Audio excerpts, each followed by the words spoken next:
Job 2:11-13. When there when three of Job's friends heard of the tragedy he had suffered, they got together and traveled from their homes to comfort and console him. Their names were Eliphaz the Temanite, Bildad the Shuhite, and Zohar the Nehemite. When they saw Job from a distance, they scarcely recognized him. Wailing loudly, they tore their robes and dust into their hair over their heads to show their grief. Then he sat on the ground with him for 7 days and 7 nights. Good morning. First, I want to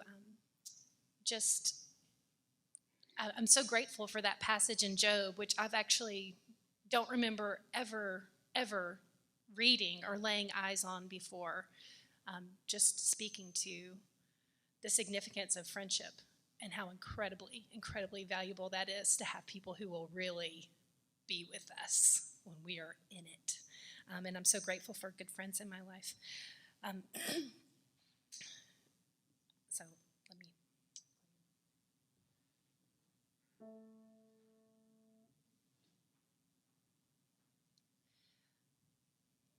This song to me is a meditation. I hope it speaks to your hearts. Be thou my vision, O Lord of my heart, not be all else to me save that thou art. Thou my best thought by day or Waking or sleeping, thy presence my light. Be thou my wisdom, and thou my true word. I ever with thee, and thou with me, Lord. Thou my great Father, I thy true Son. Thou in me dwelling, and I with thee one. Riches I need not, nor man's empty praise. Thou mine inheritance now and always. Thou and thou only first in my heart. High King of heaven, my treasure thou art. High King of heaven, my victory won. May I reach heaven's joys, all bright and sun.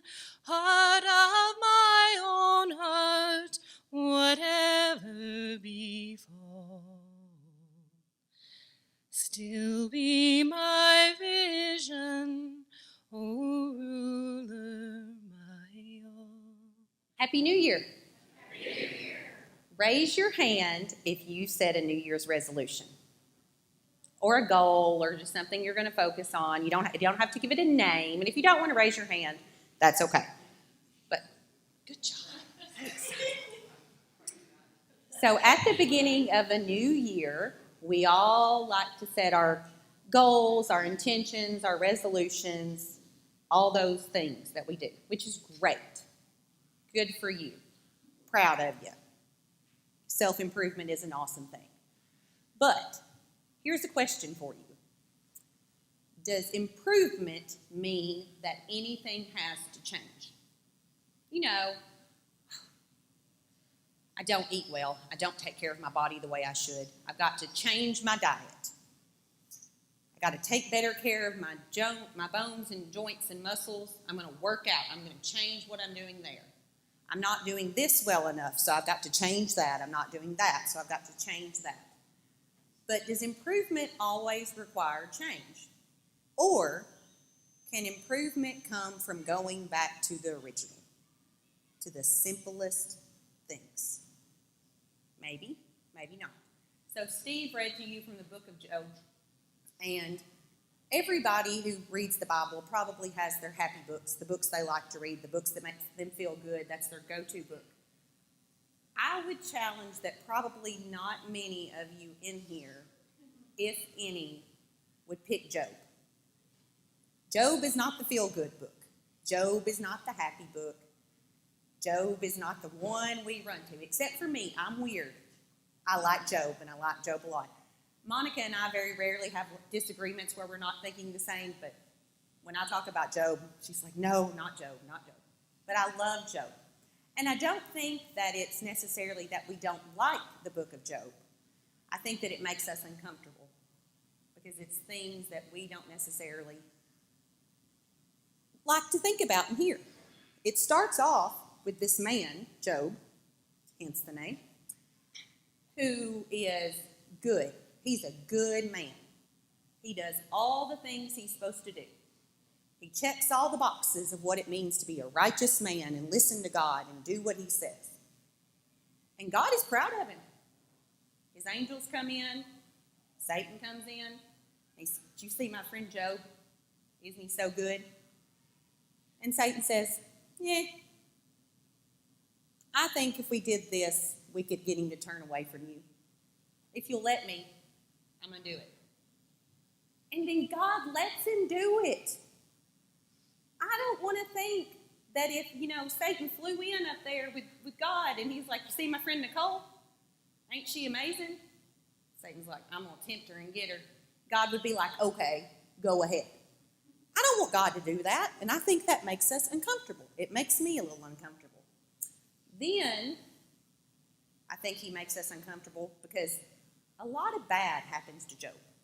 A lot of bad. And he's a good man, but the bad things still happen. And in our happy little bubbles, we like to think if we're good, then the bad doesn't happen. But all the bad happens to Job. He loses all of his kids. He loses all of his livestock, all of his servants. Then he gets these boils covering himself. It's not fun what happens to Job. It doesn't make you smile to see what happens to Job. And then there's the part that I really think is the part that we're uncomfortable with. And because then he starts the whining and the lamenting and the complaining and the questioning. And he doesn't do it for just, a couple sentences. I listened to the entire book of Job this morning while I was getting ready on my Bible app. I played it. It's about 30 chapters of Job whining and complaining. And we don't like whining and complaining. We like everything rosy and sunshiny with shine and sparkle on it. And I think sometimes we also don't like Job, and this is why I do like Job. We all got a little Job in us. I got a lot of Job in me. And I've learned that my life is better once I figured that out. So I like Job. He's my person. So we see that Job has went through all these things, and his friends come to him, his 3 friends. They come to where he is. And and they see what he's going through, and they see how he's struggling. And what is the first thing they do?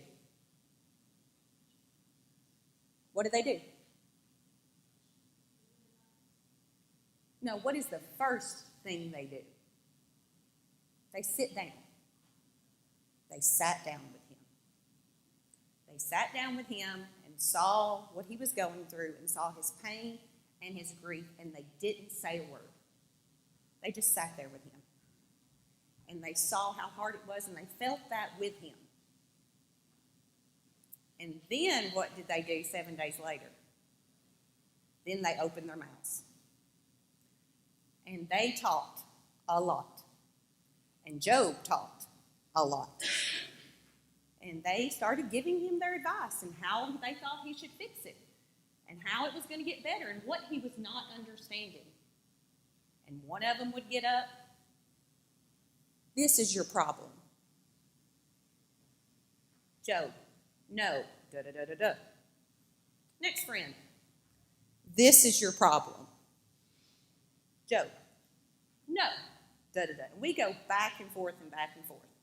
And then they don't just all go one time. They get through the 3, and then they start all over again. Like I said, it's a lot of talking and a lot of telling and a lot of, you're not doing this. This is your problem. And Job trying to explain to them, no, I'm doing it. I am blameless. I don't understand what is going on. So after these 3 do about 20 chapters of this, here comes this 4th guy. And he says to them, now I've sat here and I've been quiet. And if you first start to read the chapter where he comes in, you get a little hopeful. You're like, oh, he's going to get it. This is going to fix it. Because we've been listening to Job complain a lot, and we need it to stop. We need this to be resolved. So this 4th guy comes in, and he starts off pretty good. And he's saying, Job, you just don't understand.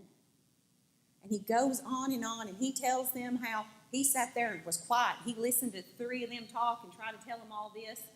And he can't be quiet anymore. He's got to stand up because he's got it figured out. The problem is you just don't understand, Job. And so he goes through it. Still doesn't work. Job's like, no. And then finally, after Job, the first 3 friends, the 4th one comes in, someone else speaks. And who is that? God. Do you ever think that maybe God was talking the whole time, they just wouldn't be quiet enough to listen? God speaks. And God says, to sum it up, and it's a lot of verses, he says, Job, who are you? Who are you to think that you understand me? Who are you to think you've got it all figured out. Were you the one who created all the skies and the earth? Were you the one who created all the animals? Were you the one? But yet you sit here thinking that you've got it all figured out. You think you understand that you know. And what does Job do? He finally admits what he never admitted in all those other 30 chapters, that he doesn't understand, that he doesn't get why this is happening to me, and that he is unable to because he's not God. And when he figured that out, when he figured out that he's not God, what did God do?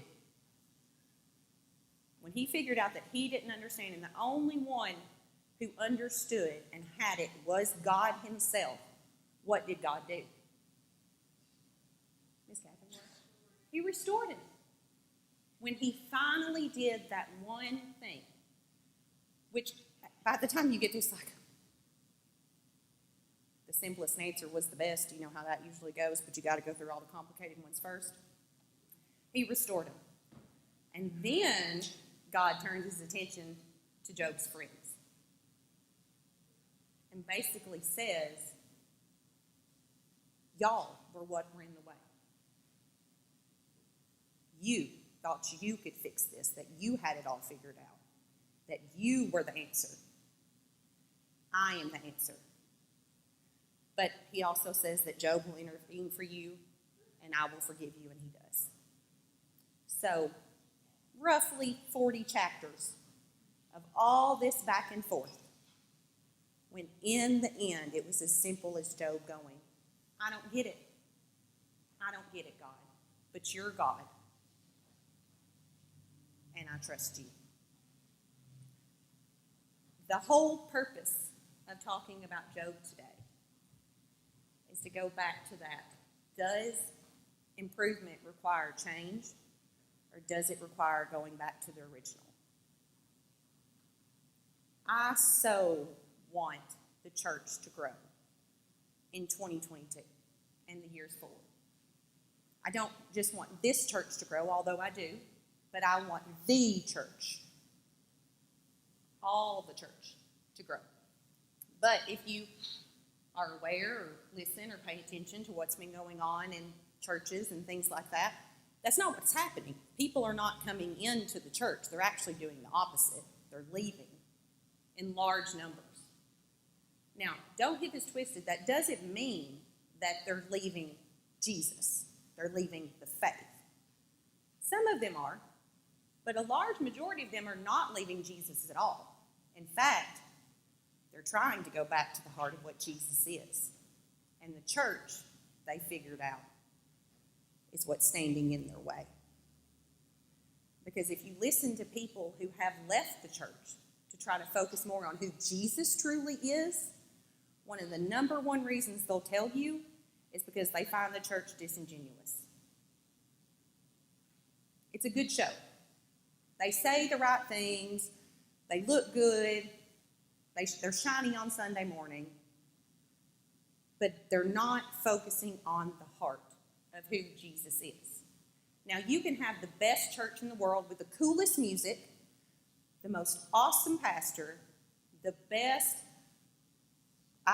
technology website, whatever you want to put on, with the fanciest facilities and everything else.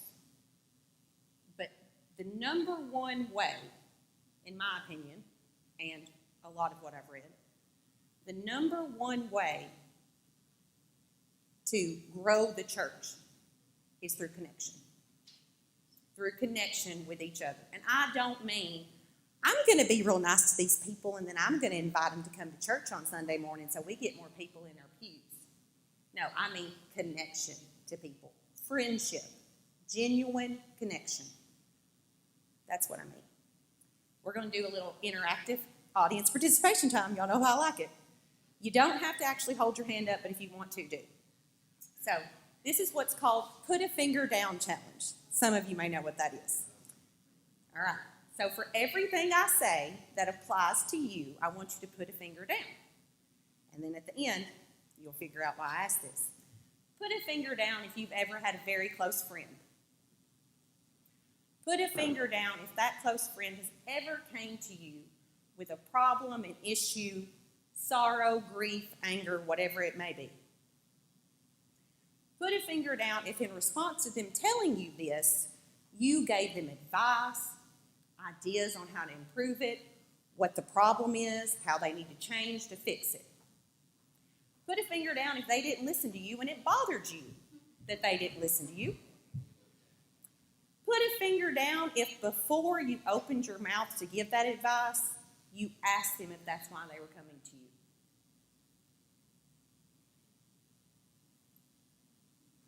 you. It hurt my toes too. It's okay.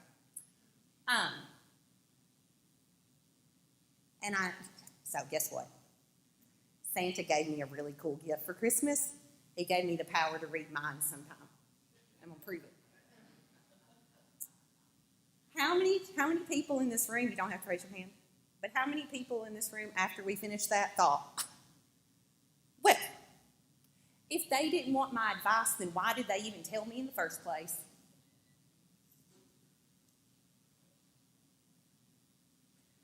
Mia, will you put that Matthew back up?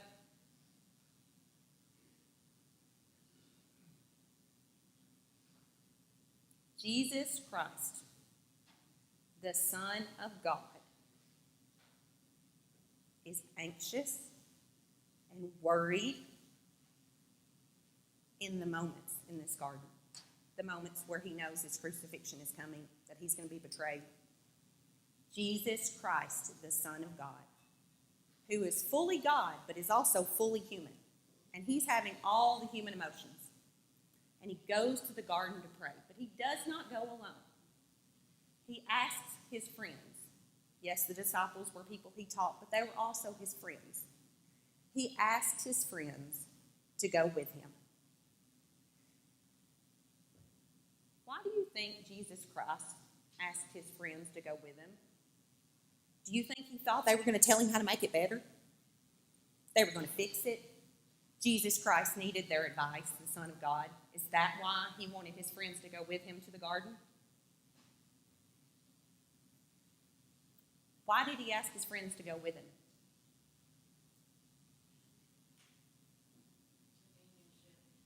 Companionship. Maybe he just didn't want to be alone. He's Jesus Christ, people. He's the Son of God. He didn't need them to tell him how to fix it. He didn't need them to say, well, God has a plan. He'll take care of you. You just don't have enough faith. That's your problem. He didn't want to be alone. Now, my life overall has been pretty good, but I've had some up and down times. I've lost both my parents. I've been divorced. Other things. In those times when I went to people, I wasn't going because I needed them to make it better. I knew God had it. I knew he had a plan. I trusted him, but it was still hard. I was still sad. I was still angry. I was still mad. I was still worried. I was still human. And I just wanted somebody to be human with me. Now, I was blessed that I got that. If we want to connect to people, if we want people to feel like they belong and they are accepted and it's okay to be who they are and that God loves them just the way they are, maybe we need to let them be who they are and feel what they feel. Job was never restored until he just said, I don't understand. I don't get it. All these horrible things are, I don't get it. And what his friends should have done, what God told them they should have done, is just admit that they didn't either and sit with him and be with him. That's what they needed. That's what Jesus needed. If we want to be a friend like Jesus and connect with people like Jesus did, maybe we need to focus less on acting like we have all the answers and we've got it all figured out, and more on just sitting with people and listening to them. Because it's not us that's going to make them feel better, heal them, restore them. That's not us. We don't get to do that. We didn't create the heavens and the earth. We didn't make all the animals. We didn't create people. We didn't perform all those miracles. That's God's job. That's his job, not yours. If we want to connect people, we have to be willing to let people be who they are and feel what they feel, and let that be okay. And trust that if we do that, then God will do what God does. I'm not a fan of the cheesy, cliche sayings that I call them. You see them like on little magnets or on little paintings and things like that. It's not my jam. This is my least favorite. And if you like this one, I am sorry, but it drives me insane. Y'all know me, I am who I am. But this is my least favorite. The church is not a museum for saints, but a hospital for sinners. I'm going to challenge that one. The church is not a museum for saints. It is also not a hospital for sinners. It is a garden where God is waiting for you. It is a garden to come being who you are, feeling how you feel, and for that being okay. And it is a place where he walks with you, he talks with you, and his people do too. And what a beautiful, beautiful, beautiful garden that will be. So as you go forth this week, I hope, truly hope, that whether someone comes to you because they out loud tell you a problem, or maybe you can just tell something's affecting them, or whether you just hear about it, that before you stand up and speak what you think God needs you to say, you sit down first and be quiet and listen to them and listen to God, and let that drive your connections with people. In the name of the Father, and of the Son, and of the Holy Spirit.